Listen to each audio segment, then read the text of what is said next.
কোন জিনিসটা বাংলাকে সবচেয়ে বেশি বদলে দিয়েছে, রাজনীতি নাকি অর্থনীতি? মানে ম্যাপের ওপর টানা একটা দাগ, নাকি মানুষের রোজকার জীবন নিয়ন্ত্রণ করা অর্থনীতি? এটা কিন্তু একটা বিরাট প্রশ্ন, আর এই তর্কটা বহু বহু বছর ধরে বাংলার পরিচয় তৈরি করেছে। চলুন আজ আমরা এই প্রশ্নটারই গভীরে যাওয়ার চেষ্টা করি। তো আমরা কয়েকটা ধাপে বিষয়টা বোঝার চেষ্টা করব। প্রথমে দেখব অর্থনীতি কিভাবে একটা চালিতা শক্তি হতে পারে, তারপর রাজনীতির দিকটা দেখব, আর শেষে দেখব কিভাবে এই দুটো শক্তি আসলে মিলেমিশে কাজ করে বাংলার আজকের পরিস্থিতি তৈরি করেছে। আচ্ছা, অর্থনীতির পক্ষে যে যুক্তিটা দেওয়া হয় তার শুরুতেই একটা খুব গুরুত্বপূর্ণ কিন্তু বেশ ভয়ঙ্কর ধারণা আসে। সেটা হলো সম্পদের নিষ্কাশন বা আ ড্রেন অফ ওয়েলথ। এই তত্ত্বটা খুব সহজ করে দেখিয়ে দেয় যে কিভাবে একটা সমৃদ্ধ অঞ্চলের অর্থনীতিতে একেবারে পরিকল্পনা করে শেষ করে দেওয়া হয়েছিল।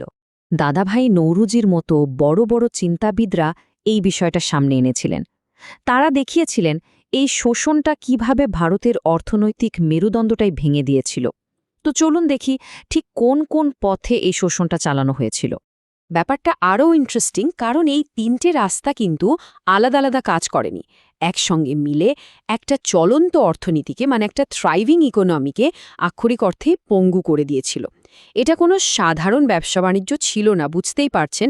এটা ছিল একটা একেবারে পরিকল্পিত শোষণের সিস্টেম। পলাশির যুদ্ধের পর সবকিছু একদম বদলে যায়। বাণিজ্য আর বাণিজ্য থাকে না, ওটা হয়ে যায় একরকমের তোলাবাজি। মানে ভারত থেকে জিনিস নিয়ে ভারতেরই টাকা দিয়ে তার দাম মেটানো হতো। ভাবা যায়? এই সংখ্যাটা দেখুন আর একবার ভাবুন। 1858 সাল নাগাদ ভারতের মোট জিডিপির 13%, মানে দেশের মোট আয়ের 13 ভাগই চলে যাচ্ছিল এমন সব রপ্তানির মাধ্যমে, যার জন্য কোনো টাকাই আসছিল না। এটাকে অর্থনৈতিক রক্তক্ষরণ ছাড়া আর কী বা বলা যায়? সত্যি অকল্পনীয়।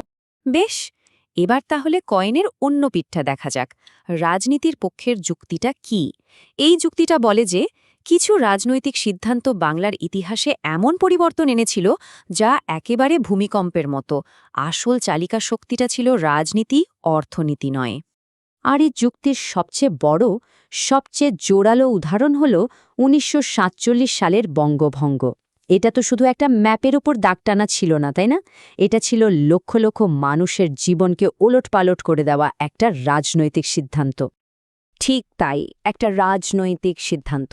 আর তার ফল একটা ভয়াবহ অর্থনৈতিক বিপর্যয়। এর প্রভাব এতটাই সুদূর প্রসারী আর বিধ্বংসী ছিল যে তার রেশ আজও রয়ে গেছে। তাহলে মূল ব্যাপারটা কি দাঁড়ালো? একদম পরিষ্কার, তাই না? এই যে এত বড় একটা অর্থনৈতিক ওলটপালট, এই সব কিছুর পেছনে ছিল শুধু একটাই রাজনৈতিক সিদ্ধান্ত। অর্থনীতি এখানে নিজে থেকে কিছু করেনি, বরং বলা যায় সে রাজনীতির শিকার হয়েছিল।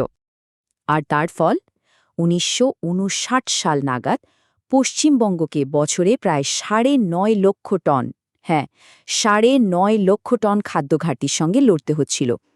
একটা উর্বর অঞ্চল যেখানে কোনোদিন খাদ্যের অভাব ছিল না, রাতারাতি খাদ্য সংকটের মুখে পড়ল। আর কারণ একটাই, একটা রাজনৈতিক সিদ্ধান্ত। তাহলে আসল শক্তি কোনটা, রাজনীতি নাকি অর্থনীতি? সত্যি বলতে কি, এই দুটোকে আলাদা করে দেখার কোনো উপায়ই নেই। এরা একে অপরের সঙ্গে এমনভাবে জড়িয়ে আছে যে একটা অবিচ্ছেদ্য চক্রের মতো। এই লাইনটা খুব গুরুত্বপূর্ণ। অর্থনৈতিক কন্ট্রোলের জন্যই তো রাজনৈতিক ক্ষমতার দরকার হয়, তাই না? আবার যখন অর্থনৈতিকভাবে মানুষ বঞ্চিত হয়, তখনই তো বড় বড় রাজনৈতিক পরিবর্তন আসে। একটা শক্তি আরেকটাকে জন্ম দেয়। এটাই বাংলার ইতিহাসের আসল ইঞ্জিন। এখান থেকে একটা জিনিস তো পরিষ্কার, রাজনীতি আর অর্থনীতির ঘটনাগুলো আসলে কখনোই আলাদা ছিল না, বরং এরা যেন একটা চেনের মতো একটার সাথে আরেকটা জুড়ে আছে। একটা ঘটনা ঘটছে আর সেটাই পরের ঘটনার জন্য স্টেজ তৈরি করে দিচ্ছে, ঠিক যেন একটা ডমিনো এফেক্টের মতো। বাংলার আধুনিক ইতিহাসে যদি আমরা দেখি, তাহলে এই 3 ধাপের প্যাটার্নটা বারবার ফিরে আসতে দেখব। একটা রাজনৈতিক অ্যাকশন, তার ফলে অর্থনৈতিক শোষণ, আর সেই শোষণ থেকে জন্ম নেওয়া নতুন একটা রাজনৈতিক আন্দোলন। এই চক্রটা চলতেই থাকে। আর ভাববেন না যে এই চক্রটা স্বাধীনতার সঙ্গেই শেষ হয়ে গেছে। একদমই না, শুধু এর চেহারাটা একটু বদলেছে। এর প্রতিধ্বনি, এর প্রভাব আজও বাংলা সমাজে ভীষণভাবে জীবন্ত। এই উদাহরণগুলো দেখলেই বোঝা যায় যে কিভাবে রাজনীতি আর অর্থনীতির এই গিঁটটা আজও এই অঞ্চলের সাধারণ মানুষের জীবনকে নিয়ন্ত্রণ করছে। এখানে ইতিহাস কোনো অতীত ঘটনা নয়, এটা একটা জীবন্ত বাস্তবতা। শেষ পর্যন্ত প্রশ্নটা হয়তো এটা নয় যে কোনটা বেশি শক্তিশালী ছিল, রাজনীতি নাকি অর্থনীতি। আসল প্রশ্ন হল এ দুটো শক্তির অবিচ্ছেদ্য সম্পর্কটা কিভাবে আজও এই মুহূর্তেও লক্ষ লক্ষ মানুষের বর্তমান আর ভবিষ্যৎকে তৈরি করছে।